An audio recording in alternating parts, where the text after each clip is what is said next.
Heat in the kitchen, pot on the stove, water getting boiled, dope being sold, Snoopy in the hoopy. Hello, my name is Noah Hoskins, and today I'm going to be talking to you about thugonomics. This is my part. Yeah. Okay. It's not thugonomics. It's not. I look stupid in the headband. Yes. It's not good. It's actually quite dope. It's quite dope. Oh, okay. Well, let me change, and then we'll talk about what we actually need to talk about. Sorry. Well, now that we're back and more properly clothed, let's talk about economics and crack. Now, where to begin with the story of crack? Let's see. Let's start back at the 60s. Yes, the 60s. The American justice system was going through a little bit of a lull, so to speak. They became lax on things like drug charges and even as high up on our moral wrongness scale as physical assaults and murders. So this was a really good time to get into the market with low opportunity cost. For people who don't know what opportunity cost is, it's basically the upfront exertions to enter any endeavor in business. If it helps, you can think of it as money, but it's not necessarily just monetary investment. It can also be things like freedom or time or wages foregone, which is money that you could earn doing something else. During the late 60s and early 70s, the drug markets boomed due to lax penalties and the fact that even if you did get caught, you wouldn't be in there as long. So everybody and their grandma was there peddling everything from dope to coke. Well, not that kind of coke. Well, kind of that kind of coke. But let's get to it through history. So cocaine has been around for centuries, but not in its distilled form that we know it as, the white powder. It was first used just the basic plant, the coca leaf. It was chewed on by natives during religious ceremonies and also recreationally. During the ceremonies, that high that cocaine gives you would make them feel closer to God. And I mean, I guess that kind of makes sense. Cocaine as it is known today has been around since the late 17th century. A German alchemist came up with it and he heralded it as having medicinal effects. Sigmund Freud, a well-known psychologist, also heralded the healing effects of blow on depression and impotence. He put his girlfriend and himself on it while simultaneously overdosing a person on it because he believed that the lethal dosage of cocaine was very high and almost impossible to reach.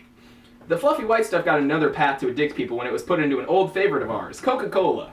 Yes, there was a time where real Coke was in Coke, so next time you go to enjoy some Coke, just think about all the Coke that you would be coking in that Coke if you were drinking the original Coke with real cocaine. Cocaine grew in popularity because of people who started using it. Hollywood actors and actresses, rock stars, politicians, anybody who was anybody had a little bit of white powder hanging out under their nose. But for the common man, Coke wasn't feasible because prior to crack, cocaine was really expensive. I mean, why shouldn't it be? You had to grow it in Colombia, send it to Asia to get distilled, and then smuggle it into the United States, which was pretty difficult. And, as Rick James said, cocaine is one hell of a drug. Cocaine is a hell of a drug. With the appearance of crack, this wonder drug was available to the masses, so everyone could be cool, like the rock stars and actresses who were on it themselves. The reason crack was so much cheaper than actual cocaine to produce is because it took relatively little pure cocaine to make. The process is pretty simple. You take a little bit of coke and some water and baking soda and you bake it off and it makes a crackling noise, hence the reason they call it crack. Quite inventive name. So not only was crack super marketable as far as illicit substances go anyway, but it was also created at a turning point in the cocaine market. The market was in a recessionary period, so cocaine was getting more and more pure while simultaneously dropping in price. The set of circumstances created a bubble that made crack catch on like wildfire. Of course, the authorities of the 80s, when the crack boom happened, weren't happy with crackheads strewn all over the projects, and so they rallied the public for funds and support around this idea of a super rich crack dealer who was sucking the life out of the poor addicts and poisoning the community slowly. So a new question arises in my mind. Where are all these ballin' and shot-calling crack dealers? If they have all this money, why are they still living in the projects? One of two answers comes to mind. These drug dealers are very economically savvy and choose to live in squalor because it's cheap, or they're just as broke as the people they peddle their supply to. The observational study that we will be discussing today, although not created to answer this question initially, does a quite fine job of answering it. The study was set up by one Sudhir Venkatesh from the University of Chicago. He went to a project with a clipboard and 71 questions, the first of which was, how do you feel about being black and poor? Now, I don't know what kind of response he was expecting walking into a project full of angry black and poor people asking them how they felt about being black and poor.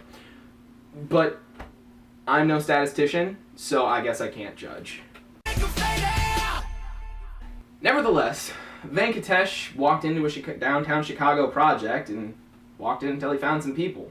The project that he stumbled upon was the headquarters of a local chapter of a gang called the Black Disciples. So the gang went back and forth on what to do with Venkatesh. One of them was a trigger-happy young man who wanted to just shoot him outright. One of them was an older gang member who couldn't read, so he didn't know what the clipboard said, so he really didn't have much of an opinion, but I liked the cut of his jib, so I decided to talk about him. And then one young member ended up going and getting the leader, JT. JT decided to hold on to him overnight and watch him. The gang warmed up to him a bit, offering him beers and even joking with him. Once the morning came, Venkatesh was allowed to go home. Venkatesh took one big thing away from this experience, and that was that his survey was flawed and it wouldn't work. So he went home and showered and went to his professor at the University of Chicago and asked if he could do a study over the gang. And he got the okay from the college, and then returned to the project to ask JT to watch its gang, see how it works, and gather data. JT accepted with the condition that he could veto anything that would send him or his people to jail. JT partially took him up on this offer because he also had a college degree in business. He was putting it to good use out on the streets. JT left his desk job for the streets because, as he put it, he felt like a white man working in the Afro Sheen factory. Now, if you don't know what Afro Sheen is, that might not seem very funny to you, but I do, and I think that's hilarious. Anyway, back to the histoeconomic statistics lesson. The economics part of this came from a man who feared death at the hands of the gang. The gang was undergoing an audit on the legitimate side of its business, a record label. And so he gave Venkatesh 4 spiral notebooks with data from the last 4 years, including but not limited to death benefits paid out to families, revenue, outstanding debts of members, dues paid to the gang for people who wanted to be members but weren't quite members yet, and also racketeering expenses and profits. Racketeering is the practice of shaking down establishments on your turf for funds or threatening them or their establishment unless they pay you. You also provide protection from other gangs and things, hence the reason that there are expenses involved as well. This bookkeeping was a product of JT's business degree, and it served him pretty well. To be able to track the flow of money in a gang, as in any other business, is crucial. Actually, it's rather surprising how much the American gang functions similarly to business in a variety of ways. You might be surprised to find out that a lawless group of individuals, such as a gang, actually had rules to work by. In the Black Disciples, there were rules against using the drugs themselves that were often enforced with beatings or termination from the gang. I'll leave you guys to figure out what that means. Death. It means mostly death. They got killed. Okay, which makes sense because a drugged out drug dealer is 1, unapproachable, and 2, more likely to skim off the top or kill someone, which is going to cost the gang more money through bloodshed. The Turk said it best in The Godfather, "I'm a businessman and blood is an expense." But also, the business structure itself is rather similar. It's set up the same way as a McDonald's or a Walmart. The way I like to think of it is a reverse pyramid.